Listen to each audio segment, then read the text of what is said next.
Like, oh, you know what? I'm having this peach cobbler today with some vanilla ice cream with some pecans or walnuts on top with the caramel sauce. Hey guys, it's me, Jazz, and this will be my 22nd week of pregnancy. Yay! So I'm gonna jump right into it and let you know how things have been going from week 1 to 22 briefly and what's going on now. So we found out that we were having a baby and we were all really excited, and the thing about it is I was like, God, you know, I really do want another baby. Like, I just felt like 2 is such a lonely number, and I was like, I know that we could have another one and that would probably be it. So I prayed and I was like, you know what, God, if it is your will to allow me to have another child, allow me to have another child. And if it is another child, could you bless me with a boy? Now that might sound crazy to y'all, but there is so many girls in our family, and I think it would create some great balance. And what man doesn't want a son? Most men do. And my husband desired to have a son. So I prayed about it. It was nothing crazy, just a simple prayer. Left it alone and went throughout my pregnancy. And the pregnancy has been interesting, to say the least. It has been completely different than the pregnancy that I had with Bella and the pregnancy I had with Ava. During those pregnancies, I could eat whatever I wanted. I love sugary, sweet things, eating all kind of food, not caring. It was great. I had a great time.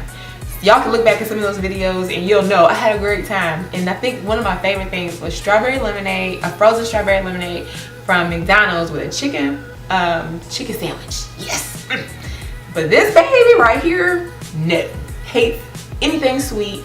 If I ate something sweet, it would make me feel like completely nauseated. Like it would leave a medicine-y kind of taste, a metal taste in my mouth after I would eat it.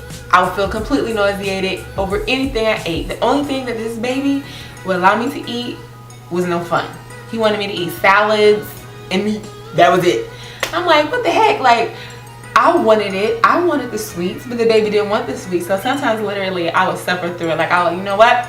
I'm having this peach cobbler today with some vanilla ice cream with some pecans or walnuts on top with the caramel sauce. And I would eat it. It would feel so good going down. But it was horrible the other way. But this baby has loved healthy things, water. I don't get to have any kind of soda, pops, juices, just water and fruits and veggies. That's it. And not really so much fruit. Another thing that I've experienced with this baby is the fact that, like, my body is in pain a lot quicker than it was with the girls. Like, I didn't experience some of the hip and joint pains until towards the end. And with this baby, like right now, it's like my hips, they hurt really bad. I gotta sleep on certain sides. Like, I'm always out of breath so soon. I just did not feel like I was out of breath this soon as I was when I was pregnant with the girls. My heart be racing. I'm like, oh my God, I'm gonna die. And then another thing that is a little different with this pregnancy than it was with the girls is things like forgetfulness. So I'm forgetting things. I'm forgetting what I was just about to tell y'all was different with this pregnancy. But anyways, it's totally different.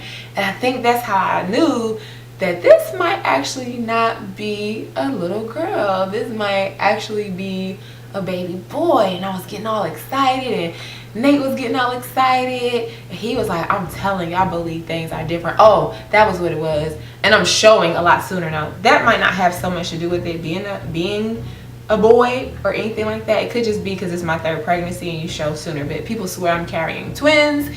I'm only 22 weeks. I don't think I'm carrying twins, but other people say it's because I'm having a boy. And we went to the doctor to find out what we were having, and turns out it's a boy.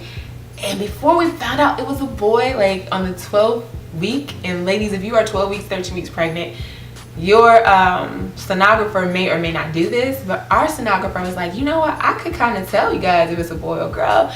And there's this theory, and the theory is called the angle of the dangle. And with the angle of dangle, all babies around 12 and 13 weeks have this like thing down there, right? It's like a little nub.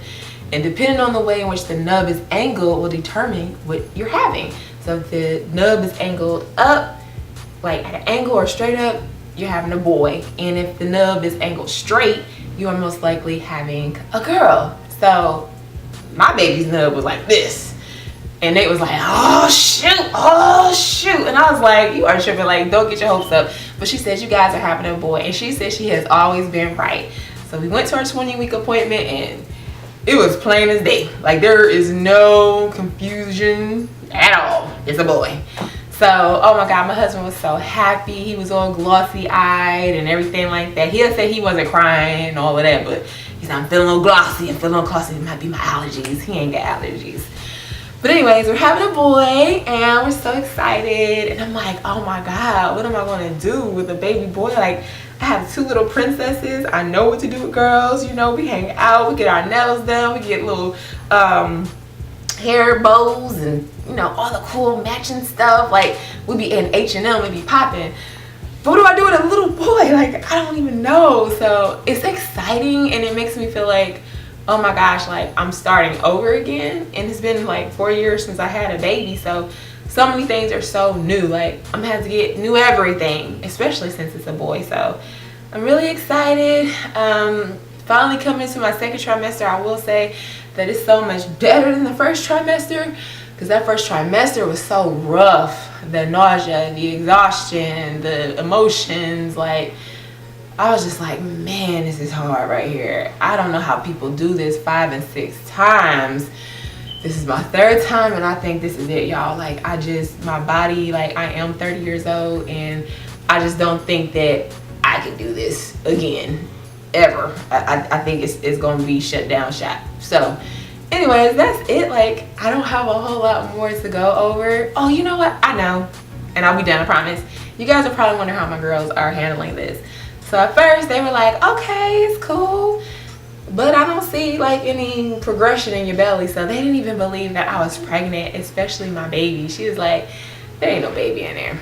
So as my belly started getting bigger, they was like, oh, she is having a baby, okay. And they were like, we want it to be a girl. I was like, well, if it's a girl, we're gonna start a singing group or something. But it turned out to be a boy, and it was like, what in the what? Well, he can't use our bathroom. He's gonna have to use the bathroom downstairs. I was like, what in the heck? For real? That's how you gonna play him? But as time went on, like, they've been so sweet about it. They're really excited about it. Ava will come and put her hands on my belly, and she talks to my baby, and my baby, he'll start moving. And I'm like, he knows her voice. And she was like, I love you, baby. Good night, baby. Hi, baby. She's like always talking to him, and Bella's still kind of like, I'm not sure what's going on here. But I know that they're going to be really good big sisters, and they're going to be so helpful, and I know that for sure. Ava's going to be my helper with the baby, and Bella's going to help mommy, because now she's like, mommy, are you okay? Do you need anything? And sometimes she'll just rub my side, put the blankets on me, her and Ava. So they've been such a great help.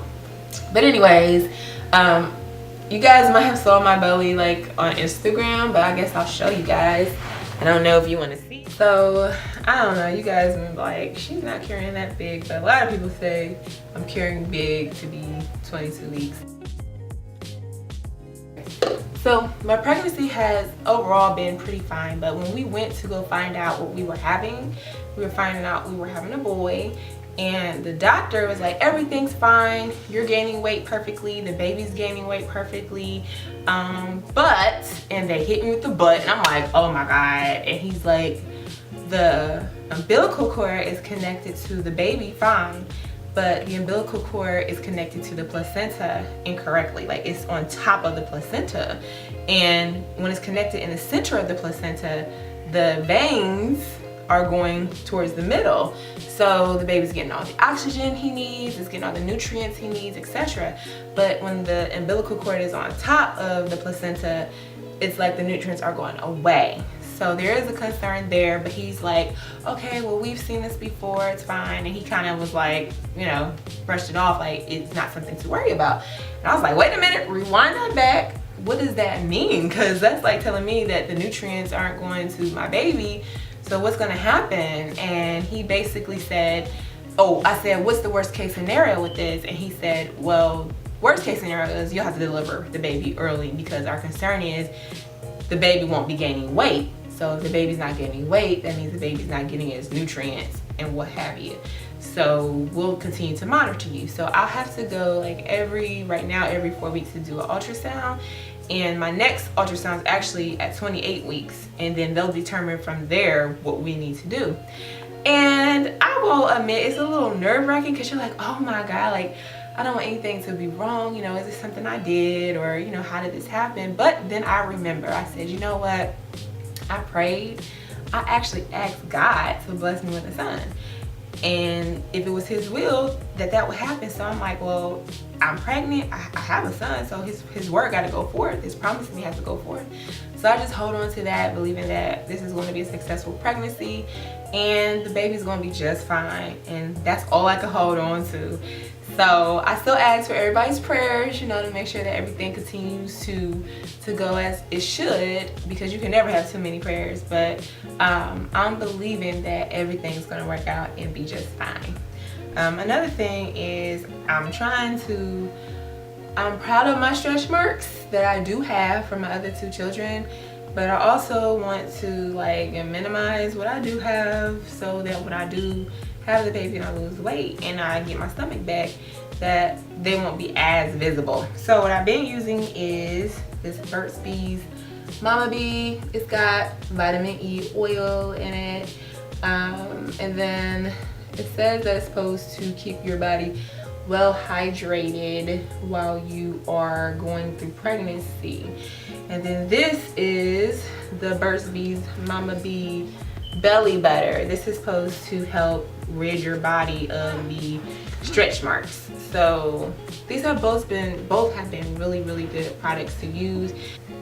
I got most of my stretch marks when I was pregnant with Ava, and that's because I didn't really use anything on my belly at all. And your belly gets it itching as it's stretching, and what I've learned is it's most important to make sure that that area of your body, your breast, your belly, your hips, your behind, is well moisturized as it's going through the stretching process. But this has been good, and I've been using it since day one. So if you guys need a tip or something to use, you might want to try this because it's been awesome to me. But anyways, that's it. That's all I got for you guys. I guess I'll see you guys next week sometime to go over week 23. And yeah.